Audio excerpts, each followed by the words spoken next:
Samuel Johnson, considered England's greatest man of letters, famously said, "When a man is tired of London, he's tired of life." London's fascinating history is one reason why.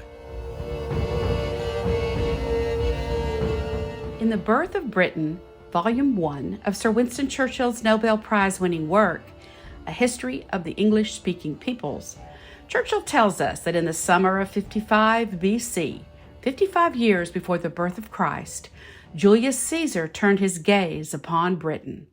Caesar's fleet set sail at midnight from Gaul, modern France, preparing his troops to wade ashore on the beaches of Dover. In the morning light, the Romans saw the white cliffs, desolate but dramatic, windswept and wild, but the wild had only begun. At once a line of armed men and women, as far as the eye could see, stepped up to the edge of the cliffs. Celts, natives to the island, their bodies and faces painted bright blue like war paint. Many were nude, covered head to toe with pictures like tattoos. Wild and terrifying. Years later, the Romans would give the northern Celtic tribes the name Picts, Picts, which means painted people. Today, we call them Scots.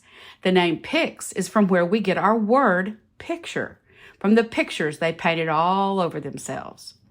To the Romans, the Isle of Britannia was outside the limits of the known world. Boy howdy, was it ever.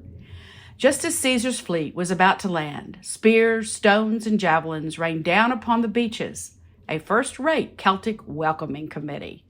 Caesar judged the place quite unsuitable for landing. Obviously. He anchored his warships a safe distance from the cliffs, out of range from the screaming, taunting, frenzied, blue-painted savages, his word. If you've seen the film Braveheart, which took place 1,200 years later, you get an idea of the descendants of these people. If you recall, right before the Battle of Stirling, Mel Gibson, with his pretty face painted blue, started whooping, hollering, and daring the English to fight. Just substitute Romans from a millennium before, and you get the picture. Pun quite intended. Not even Rome could completely subdue the wild, unconquerable Picts, i.e. Scots. A century later, another Roman emperor, Hadrian, decided to expand Rome's territory. It wasn't as easy as he thought. His troops kept clashing with the uncontrollable Picts in the north. Seems they didn't fancy invaders trying to take over their property. So, in AD 125, Emperor Hadrian decided to build a permanent boundary, a wall, 3 miles long, 2 stories high, with fortified towers at measured intervals, wide enough for 2 Roman soldiers in full armor to walk abreast. Hadrian's wall spanned Britannia coast to coast, forming the northern boundary between today's England and Scotland. I've walked along its still imposing remnants. Breathtaking. It might seem Hadrian constructed his elaborate wall so far away from Rome to flex his muscles and show his power. Hardly. It was to keep the untamable Picts separate from his Roman legions. It seems Hadrian got tired of his soldiers getting beat up by these wildlings. So much so, he basically declared, "Listen, you guys, you stay on your side of the wall and we Romans will stay on ours." It was little use. The Picts just climbed over the wall and beat up the Romans anyway. Until this day, Scotland has never been completely taken. Thanks, William Wallace or Mel Gibson.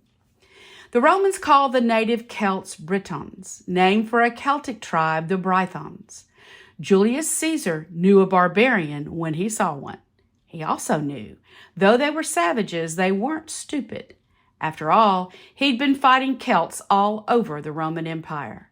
Like the Celtic tribe, the Parisii, for whom France's greatest city is named, Paris. On that August day in 55 BC, as Caesar watched his welcoming party from atop the cliffs, he also watched them watching him. As his warships weighed anchor and sailed down the coast for a better vantage point to launch his invasion, the Britons didn't go home. Far from it. They kept pace with his ships, tramping along the cliffs, more than ready to meet the legions of Rome. Finally, when Caesar did make land, the battle was joined. The Romans leaped from their ships in deeper water than they thought, and in the words of Mr. Churchill, met the Celts with a short, ferocious fight amid the waves. Then it got interesting. From both sides, the fierce islanders came at the Romans with chariots and horses, advancing into the surf to meet the invaders. The disciplined Romans, with their ranks and lines, were unprepared for a bunch of wild, screaming crazies charging right through them. The Celts began driving their chariots all over the place, hurling javelins and spears, unleashing terror on Caesar's troops. Wild horses, screeching chariot wheels, and screeching Celts unleashed chaos and pandemonium. Just a fun-filled day at the beach. Then the Britons jumped from their chariots and chased the Romans on foot. Remember Mel and his wild men not waiting for the English to charge the Scots, but the Scots going right at them? Kind of like that. Tacitus, the great Roman historian, marveled at this. These wild natives could control their horses and chariots at full gallop, then stop and turn in a moment, run alongside their chariots, and get right back in as quick as lightning. But something else marred Caesar's invasion, something out of his control or of the Celts: channel storms. As he tried to pull back his warships, the unrelenting current and the high tide of a full moon grounded his fleet, ripped it asunder, his ships shattered. He had to limp home. A century later, in AD 43, Emperor Claudius determined to change Caesar's luck. Claudius sailed his Roman fleet north, hugged the east coast, and entered the Thames estuary. He sailed his fleet west inland on the River Thames, landed, and marched his army up the banks and ordered his builders to construct a fortified bridge to span the waters. Londinium was born. Roman London, bridgehead on the Thames. Why the name Londinium? Claudius simply Latinized the name the Celtic settlement had been called for generations before the Romans arrived. Lud Town, named for King Lud, a powerful pre-Roman Celtic chieftain who ruled when the word kin became king. For a king, you see, is the leader of his kin. Voila, King Lud. Today, one can find King Lud in and around London, especially at Ludgate, in the heart of London itself. Ludtown. Tradition tells us King Lud is buried somewhere near what was the westernmost gate and under what's left of the old Roman walls. At the end of Fleet Street, where the British press hangs out, one can see a crumbling statue of King Lud that survived the Great Fire of London in 1666.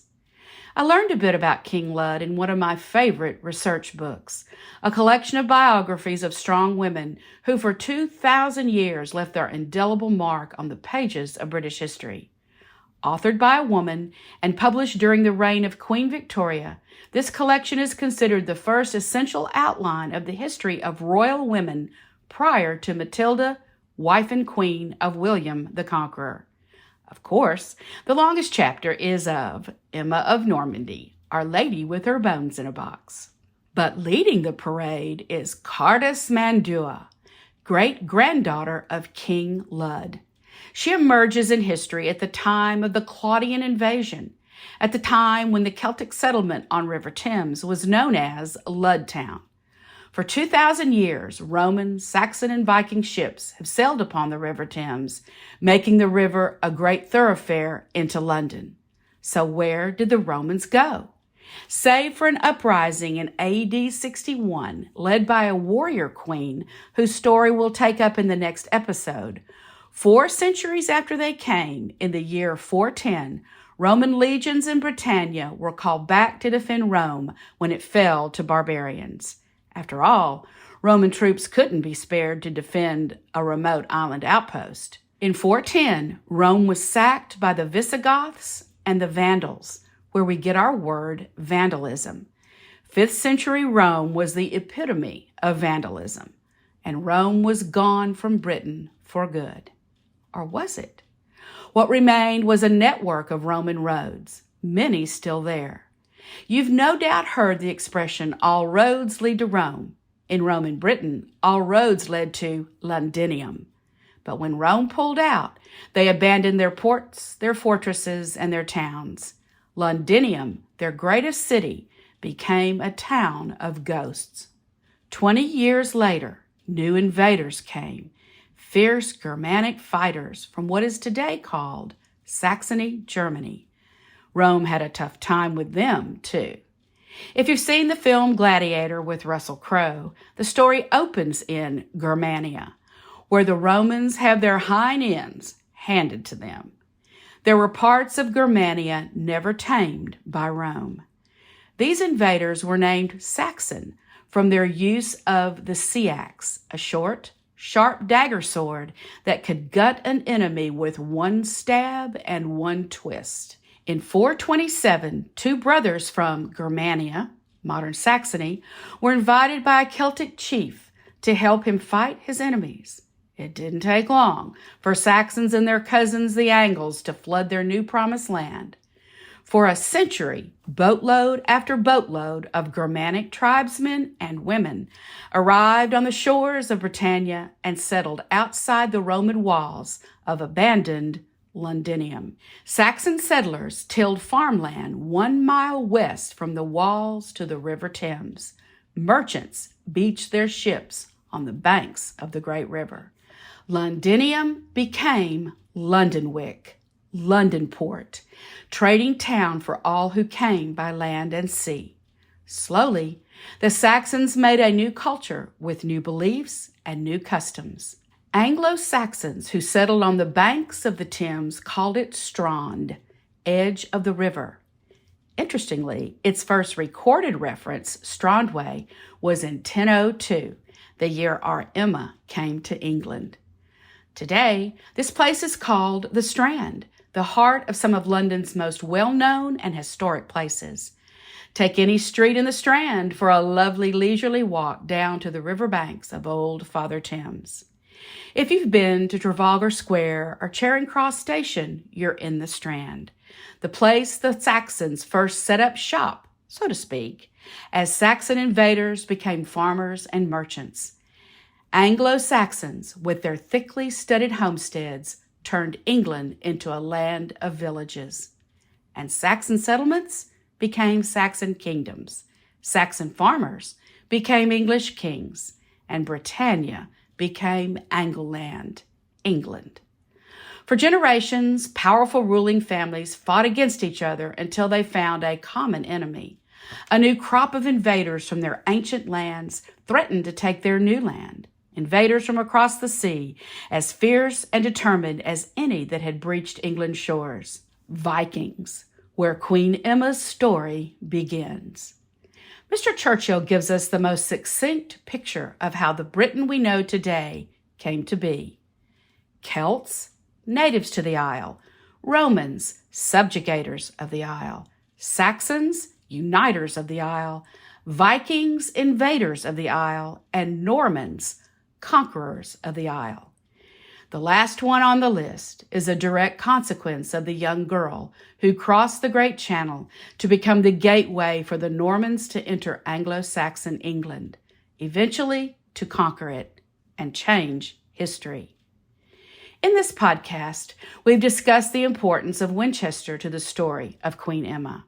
After all, that's where her bones rest. Winchester was the seat of the Saxon kings, more powerful than the city to the north of Wessex, Londonwick. But when Emma arrived in England, Winchester's status and power was diminishing. Churchill called this time the Saxon dusk, for Saxon England's light was going out.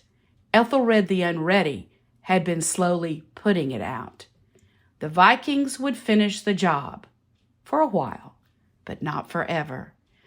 London would become as important to Emma's story as Winchester, possibly more so. For when London fell to the great Viking King Canute, Emma's life would be changed forever. In a later episode, we'll tell the exciting story of the fall of London by Canute, King of the Vikings and of Denmark, and with it, The possible origin of the nursery rhyme, London Bridge is falling down, my fair lady. But no matter what one calls one of the world's greatest and most exciting cities, be it Ludtown, Londinium, or Londonwick, it is still what Mr. Churchill called it, the lifeblood of England. When I'm in London, I always take time to look out across the ever-moving currents of Old Father Thames and imagine ghostly ships of Romans, Saxons, and Vikings easing their way through Cardus Mandua's great-grandpapa's town. Fabulous, foggy London town.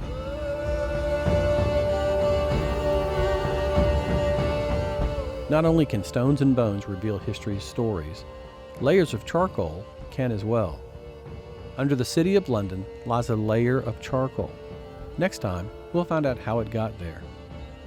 We invite you to share the Stones and Bones podcast with those who love history, those who love all things medieval, British, and Viking. Follow Stones and Bones on Facebook and Instagram for exclusive content and to stay up to date on new projects and releases. Don't forget to tag Stones and Bones and use the hashtag SBPodcast so we see your post on social media.